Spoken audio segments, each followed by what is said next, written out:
si vous n'étiez pas là en avant-match. Retour sur les choix des coachs.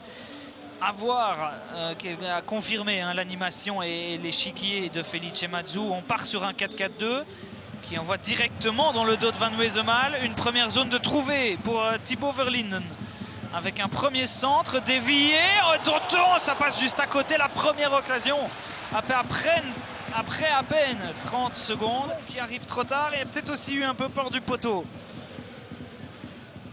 Saint-Tron et Walter Wrenken qui voulaient pas encore trop parler de top 6 aussi cette semaine. Attention parce qu'il y a une récupération haute. Et Ito qui a de l'espace pour servir Mouya. Il doit marquer Mouya et quelle sortie, quel arrêt! On a quand même bien senti des deux, de part et d'autre. On a visé le même couloir. Mouya dans le dos d'Akimoto pour l'obliger à défendre. Mais c'est exactement la même chose pour l'Ouvaniste, titulaire seulement pour la 4e fois cette saison. Verlinden, le crochet pour venir sur son pied droit. Le contrôle de Mathieu Martens, un peu forcé la frappe et l'arrêt. Réflexe. On revoit, il y a trop d'espace pour Verlinden déjà pour ajuster son centre. Il ne prend pas de risque. Ouais, Atta, c'est long aussi ça, mais c'est lu par Pleitings. Le dégagement de Leison tout de suite dans les pieds. Attention parce que là, Pleitings, il couvrait et de nouveau un grand arrêt. Ça a frappé fort là. Thibaut Verlinden, et ça c'est le mauvais dégagement de Tobe Leison qui s'excuse tout de suite. Et finalement c'est la deuxième partie de tout son champ d'action et qui perd aussi tout simplement le ballon. Ito pour Atta qui centre, c'est contré. On revoit.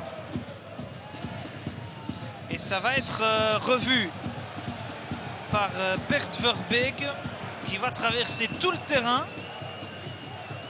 dans sa diagonale pour aller voir les images. C'est qu'on estime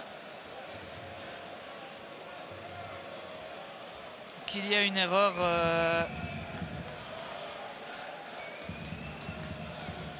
flagrante dans la décision de Bert Verbeek.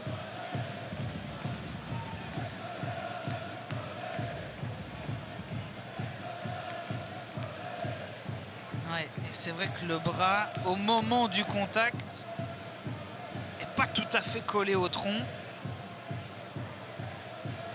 Maintenant, c'est un tacle naturel quand même, et le pénalty va être redonné. Application des règles du jeu. Pénalty donc pour Saint-Tron.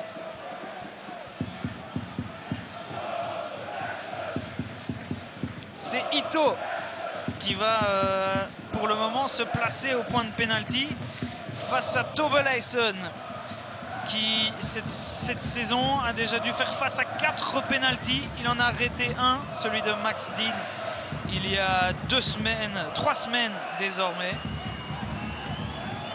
C'était seulement son 2e pénalty sauvé sur 17 dans sa carrière entière. Ito, l'homme fort de ce début de saison avec Saint-Tron. Ito face à Leison pour l'ouverture du score. La panenka du japonais. C'est 0-1. Contrôle d'Ikwemezi, il est compliqué, mais il y arrive quand même.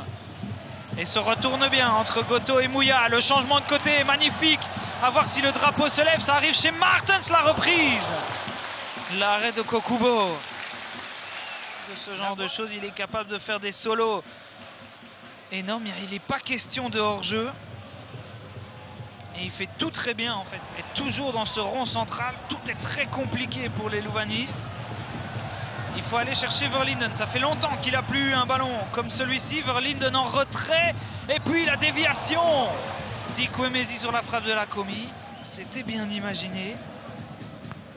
Et ça reste une occasion. Je ne sais pas si son envie était de retenter, de rendre ça de l'autre côté avec Yamamoto. Oh, elle est magnifique cette passe pour Sebaoui. C'est 0-2. La punition. Mais ça va revenir. Avec la commis pour le même Verlinden. Qui envoie quand même des bons ballons dans ce rectangle. La fin de centre ou de frappe. Pour finalement envoyer un superbe ballon enroulé. La réaction louvaniste s'est fait attendre. Il est magnifique ce ballon de Thibaut Verlinden qui fête sa 3e titularisation de la saison. Son retour sur les pelouses louvanistes avec un but. Mousliou qui avance, obligé de faire une passe non comprise par Mouya. Et le dégagement de Leysen, ce sera le dernier. Traoré, Toudendreef derrière. Traoré, la frappe peut-être non, le crochet, le deuxième, il n'y a pas de faute encore, mais le jeu se poursuit. Traoré, le centre contré, et ça va être dégagé, ça par Walker Janssens, Saint-Tron.